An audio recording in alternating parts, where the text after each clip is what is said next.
इनाम ठीक है खंबो इसे तरस किता अल्लाह घरा दे तो मैंने नवा कंबल मैं उत्तों नंगी पाई है मेरे को हाँ कोई थोड़े मेरे एक नवा कंबल मिल गया गरीब बंदे आए बिस्तरा कोई नहीं परेशान है सारा सियाल क्यों लगा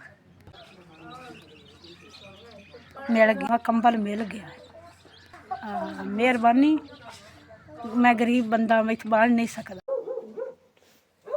मैनू एक कंबल मिल गया तुहाडी तरफ मेहरबानी तुहाडी जी मेरा सियाल सुख ना पै या सिर्फ गरीब बंदे जी कंबल नाल सुकून ना सब से तुहानू दुआएं देसां दो कंबल सन मिल गए मां बेटे ने मेहरबानी पुत्र तुहाडा साडे कोल बिस्तरा नहीं है तुसां दे छड्डे ने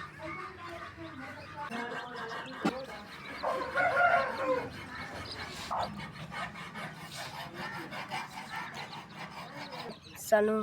कंबल दो मिल गया है मेहरबानी ते गूंगा है बोल नहीं सकता दो कंबल मिल गया है मेहरबानी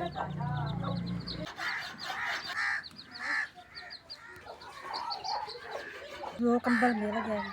बंदे आ सन दो कंबल नवे दिते रजाई कोई नहीं गरीब बंदे आ सन दो कंबल सानू मिल गए साडे कोल रजाई कोई नहीं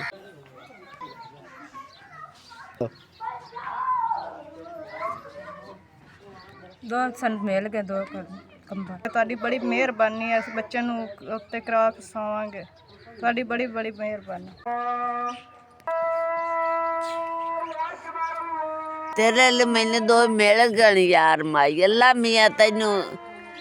बहुता देवे ते गरीबा दी बंदाद करना रब तेनू इन्ना क देवे भी तू दिल दा थके ही नहीं यार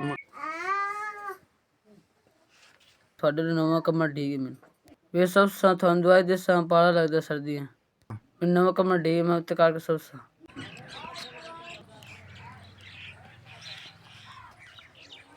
तेरे लिए सन दो कंबल मिल गए बालन भी हेठ उत्ते कर ले साढ़े को रजाई कोई नहीं है ते मेरे बच्चे नंगे पड़ंगे लगे बंदे ने ते रजाई साढ़े को कोई नहीं तो मेरे बाल हेठ उत्ते कंबल कर ले सन अल्लाह पाक घना दिने तंदुरुस्ती दिने देंदे देंदे थोड़ी ना ने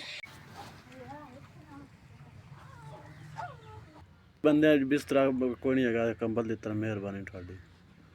बना सकते परेशान है थोड़ी मेहरबानी कंबल दिता ने दुआएं सवांगे मेहरबानी थोड़ी अल्लाह थोड़ा भला